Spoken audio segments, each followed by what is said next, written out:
Four classic works by iconic pop artist Andy Warhol are reportedly being fractionalized and sold as security tokens, according to the soon-to-launch platform that'll be doing so, which is called Freeport.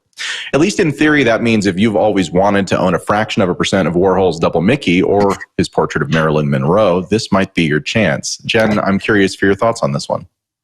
Has anyone always wanted to own a fractional piece of some iconic art? I see Will nodding his head, so I guess there are people who want this. I read the story, and where my mind went was, I understand the fractionalized ownership of, I don't know, like a classic car that I get to drive once a year, or like, I don't know, a vacation home that I get to visit. But a fractional piece of this Andy Warhol, I'm having a hard time wrapping my head around. I do understand that there is probably a group of people who love and appreciate art, and this is a way for them to become involved in the art. I know near the end of the story, it said that this is going to come with some kind of immersive experience. So coming back to that, like NFT and metaverse play, if you own a fractional piece of this art, maybe you're going to get access to some cool Andy Warhol stuff. So for me, this looks kind of like an NFT project with a cool fan club built around it.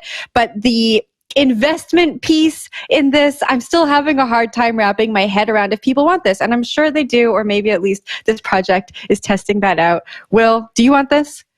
I'll take it. I'm wondering what like fractionalized piece you get though. Do you get like a corner of like a neon blob from one of Andy Warhol's pieces, or do you get like Marilyn Monroe's like her nose there? I don't know. But to me, like when I look at these stories, I do think it sort of makes sense. Like there's a lot of investors who are priced out of the art market, and this is a way for them to get some exposure to it. The art market is huge, and it's often associated with gold or bullion or even Bitcoin in some ways of thinking about it. People put money into art because they think it's going to be a store of value. And if you don't have enough money to go and buy artwork or buy a lot of it, you can just buy a fractionalized piece of it and then also have some sort of like interaction with it through like the immersive experience, if that's really your thing.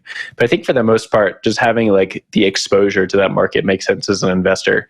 That being said, I don't think I would do this. I think I would just go like support a local artist or something instead. Adam, your thoughts? Yeah, I mean, so my read on this is that the reason why people participate in this type of thing is 100% because of the money side of it. It's 100% because they're speculating on the future value being higher than it is today of these specific paintings. And it's worth noting, this isn't like the Andy Warhol Foundation or anything like that putting these forward. Effectively, these were partially acquired, so probably bought 50%, something like that, interest into it from the private collectors who held these four particular pieces. I mean, when you're looking at this type of artwork, right? Again, it's the price of art is a lot like the price of Bitcoin, right?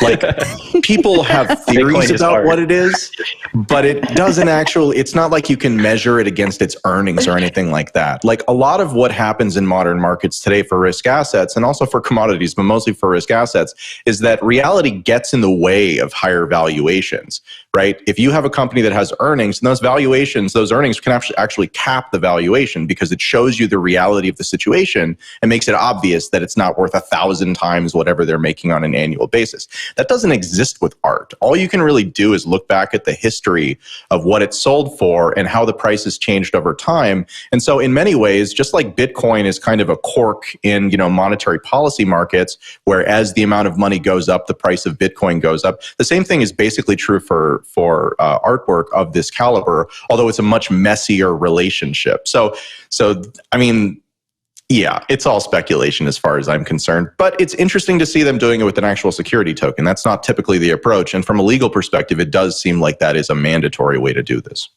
And the SEC was okay with it. So, there's something there. There we they're go. paying lots of attention. I mean, today they're okay with it, but tomorrow, who knows?